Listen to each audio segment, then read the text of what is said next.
3 banks, 4 days, 1 mysterious woman. Before Connecticut detectives understood her plan, an unbelievable robbery spree had already begun. Every camera was recording. Every alarm was ready.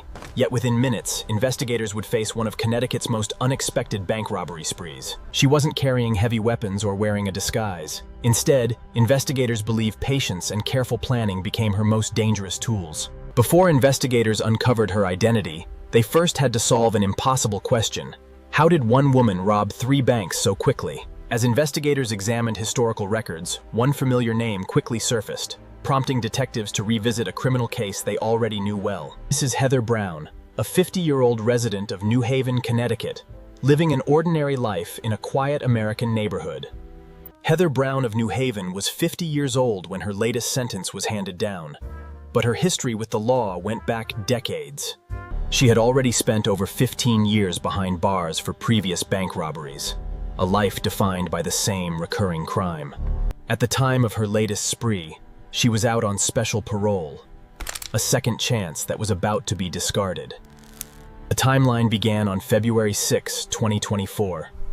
The target was the Wells Fargo on Wolcott Street in Waterbury. It was the first move in a calculated run, a ghost from the system returning to the scene of the crime. The first robbery was quick, efficient, and marked the start of a countdown she couldn't stop. An elderly Caucasian woman, Brown, didn't wait long. Less than 24 hours later, she was back on the hunt. The second strike took place at the Liberty Bank in Waterbury. The audacity was growing as the pressure mounted. 2 days, 2 banks. The pattern was set, and the local authorities were beginning to connect the dots. February 9th, the spree moved beyond the Waterbury city limits to Bristol. The Webster Bank became the third and final target. A whirlwind of crime that was about to reach its peak. 3 heists in 4 days. A frantic pace that left a trail for investigators to follow. The FBI's New Haven division joined forces with police from Waterbury, Bristol, and Southington. They pored over surveillance footage from each site, identifying a suspect with a strikingly familiar method of operation. Witness accounts and timing were cross-referenced.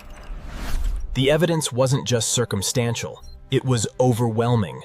The connection was made. The woman on the screen was Heather Brown, a known offender on special parole. The run ended on February 9, 2024. Just after her third heist, the state authorities closed in. She was taken into custody on state charges, the first step in a long road back to a prison cell. The state charges were only the beginning. The federal government was moving to take over the case. A federal grand jury in New Haven returned a 3-count indictment for bank robbery. Each count carried a maximum penalty of 20 years. The weight of federal law was now bearing down on her. The legal battle lasted over a year, but with the FBI's evidence mounting, the outcome was inevitable. In October 2025, Heather Brown stood in court and pleaded guilty to all 3 robberies. On July 30, 2026, the federal court in Hartford issued its final judgment, bringing the lengthy investigation to its conclusion. 120 months in federal prison, followed by 3 years of supervised release. She was ordered to pay restitution for the money stolen, a debt that would follow her long after her release. 3 days, 3 banks, and a decade behind bars. The official records now show a closed case and a life defined by the reach of federal justice.